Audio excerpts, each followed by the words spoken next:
Welcome back to Iron Financial, folks. In today's explainer, we are putting on our hard hats and heading straight onto the factory floor.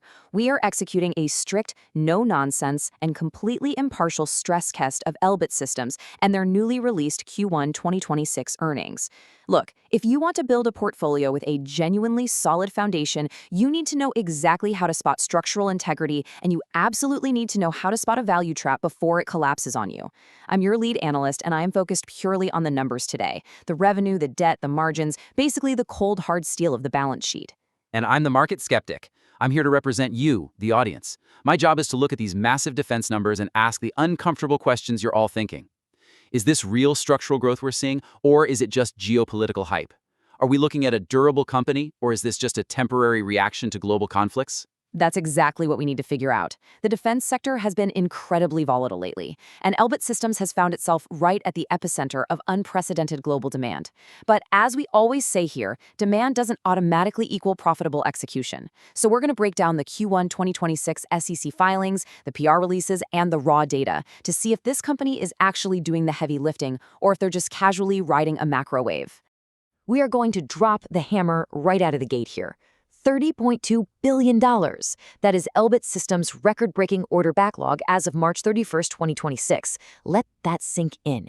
This isn't just a big number. This represents the sheer industrial weight of the company right now.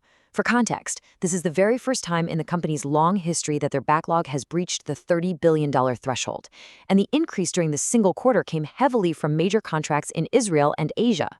Look, it's a staggering amount of capital, I'll give you that. It's a mountain of money waiting to be recognized as revenue.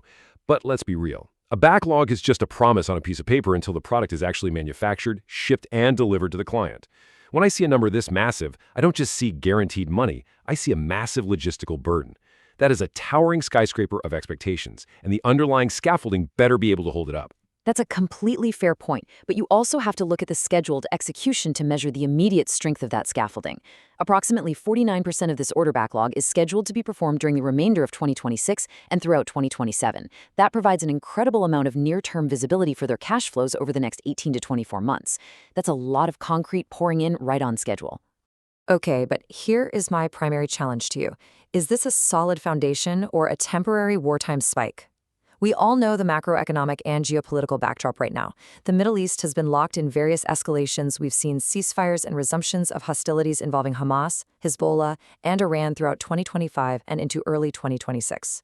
Operation Epic Fury, Operation Roaring Lion, these are massive, intense military engagements. So naturally, when the Israeli Ministry of Defense significantly ramps up orders just to restock munitions, of course Elbit's backlog is going to surge. But as an investor, I don't want to buy into a fleeting geopolitical reaction. If peace breaks out tomorrow, does this entire foundation crumble? It's the ultimate question for literally any defense contractor. When the geopolitical heat inevitably cools off, the bloated operators, the ones who scaled inefficiently, they get crushed under their own fixed costs. Their factories go quiet, their margins collapse, and the structural integrity of their stock just plummets. We need to see if Elbit is actually building a long-lasting industrial footprint or if they're just renting space during a boom cycle. And to answer that, we can't just look at the flashy headlines. We have to drill down into the financial architecture of the company itself. We need to see if they are scaling profitably or if they are just bloating up. Let's pull up the core financials and see how the machinery is actually running under the hood.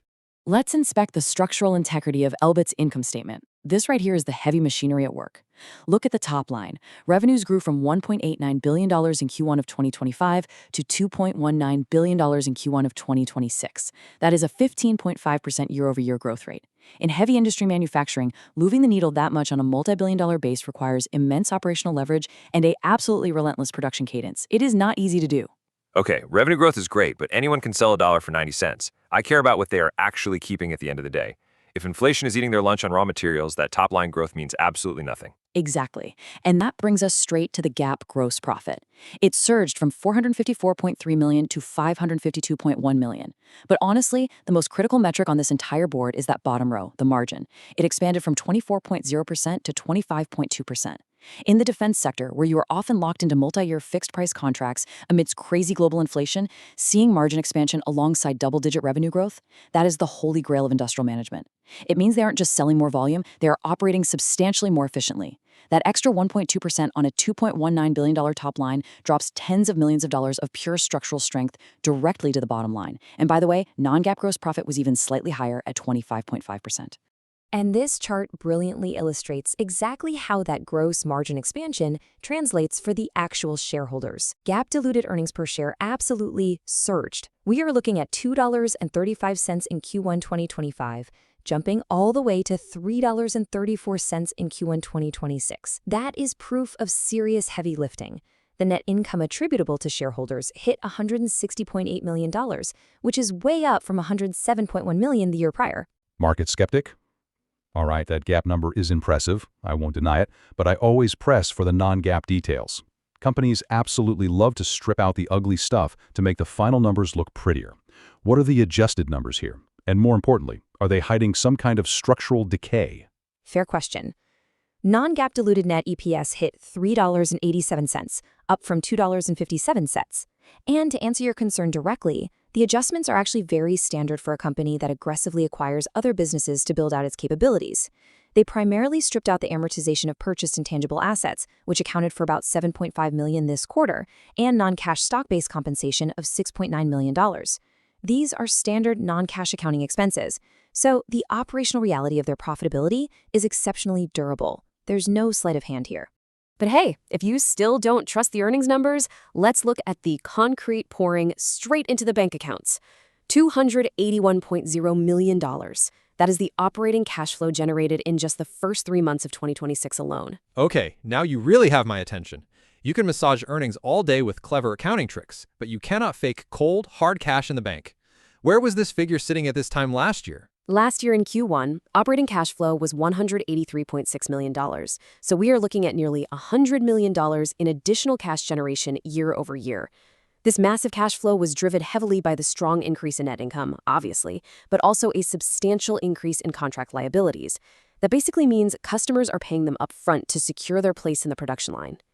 This ironclad cash generation is exactly what backs up the board of directors' decision to declare a new $1 per share dividend. Listen, when a company throws off over $250 million in operating cash in 90 days, that dividend is built on solid bedrock. So the overall exterior structure is incredibly strong. But a true analyst doesn't just look at the outside of the building, right? They inspect every single load-bearing pillar. We need to transition now and see if this foundation is truly diversified, or if they are dangerously reliant on just one weak segment. Moving on to Section 1, Forging Sector by Sector. Where exactly is the growth coming from? This is exactly where we separate the hype from the fundamentals. A healthy defense contractor needs to be a fully integrated end-to-end provider across land, sea, and air. If one pillar is doing all of the heavy lifting, that's a structural weakness just waiting to collapse under pressure. Let's see the numbers. Let's look at the stress test on these individual pillars. I'm going to rapid fire through the segmental growth. The undisputed powerhouse this quarter was Land Systems, spiking a massive 27%.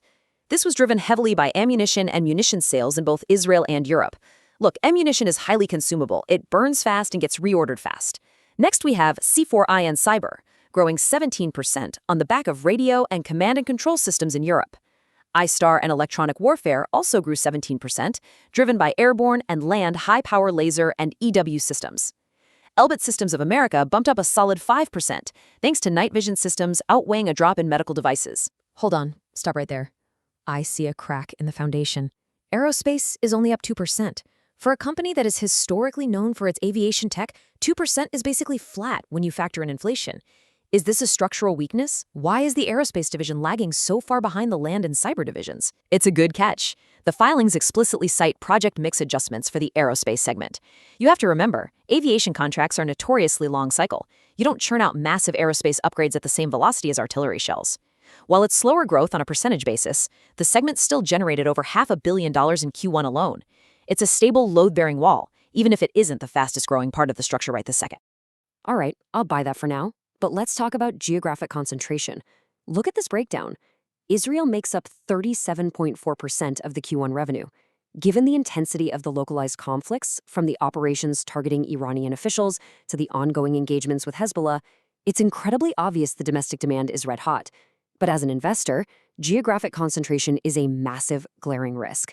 If the local conflict cools down, does a huge chunk of this revenue instantly evaporate? It's a completely valid stress test, but the data actually proves a globally reinforced foundation. Yes, Israel is 37.4% of recognized revenue right now.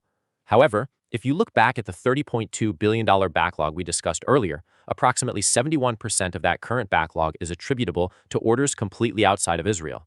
Europe alone accounted for 23.4% of this quarter's revenue, pulling some really heavy weight, with North America and Asia-Pacific combining for over 35%. This isn't just a domestic defense company relying on local conflict. It's an international exporter with a deeply diversified geographical footprint that acts as global scaffolding. Let's move to the contract timeline and see how this builds out practically. These are the mega contracts announced just in April and May of 2026, demonstrating how this massive backlog is continuing to forge ahead. On April 6th, they secured a $750 million contract for pulse artillery rocket systems to the Hellenic Armed Forces in Greece. That is a massive European win. Then, on April 22nd, we saw a $200 million order for advanced airborne munitions from the Israel Ministry of Defense. And it's really important to be strictly objective here. That April 22nd IMOD order was a direct catalyst resulting from Operation Roaring Lion. It highlights exactly how active combat scenarios drive immediate procurement. Correct. It's a simple matter of immediate supply and demand. But look beyond that domestic order.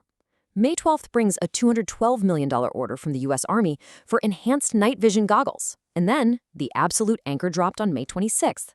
A $1.4 billion contract for extensive military modernization programs for an unnamed European customer. This timeline proves Elbit isn't just winning regional skirmish contracts. They are pouring concrete with NATO allies to secure decade-long, multi-billion-dollar modernization programs. Section 2. Cracks in the armor. Let's get into stress testing the risks. Okay, you've made a really strong bull case. The financials are heavy steel, the backlog is a fortress. But no structure is invulnerable. It's time for me to pivot away from the hype entirely and aggressively probe the operational and geopolitical headwinds threatening Elbit's actual ability to execute. Let's look for the cracks in the armor. Here is the fundamental friction point. On one side, you have unprecedented defense demand, but on the exact opposite side, you have severe compounding supply chain disruptions. It is the classic manufacturing bottleneck. It literally does not matter if you have a $30 billion backlog if you can't source the raw materials to build the products. I have to ask, can the company actually forge this backlog into finished, deliverable products on time and on budget before inflation and delays eat those beautiful margins you were praising earlier? Let me meticulously detail these real-world operational cracks pulled straight from their own SEC filings. These are not minor inconveniences. These are immediate threats to capacity. First, increases in transportation costs and delays due to Houthi shipping attacks in the Red Sea. If your components are sitting on a cargo ship taking the incredibly long way around Africa, your working capital cycle slows down dramatically. Cash gets tied up in transit rather than being deployed for growth. Second, elevated raw material and component prices. High-grade metals and advanced electronics are in a severe global supply crunch right now. Third, those material shortages lead directly to further transport delays. It's a vicious cycle. But it gets even more localized. Employee reserve duty call-ups. When a nation goes to war, a defense contractor's highly skilled workforce, the engineers, machinists, floor managers, often get called up to the front lines. You literally lose the very people needed to build out the backlog. Finally, limitations imposed by some countries on engagement with Israel alongside physical attacks on Elbit's global facilities by anti-Israeli organizations. Maintaining a strictly impartial view on the conflicts themselves, purely from a manufacturing and logistical standpoint, these are severe capacity limits and operational headwinds that test the strength of the entire organization. And finally, Section 3, the final verdict. Is this an opportunity or a trap?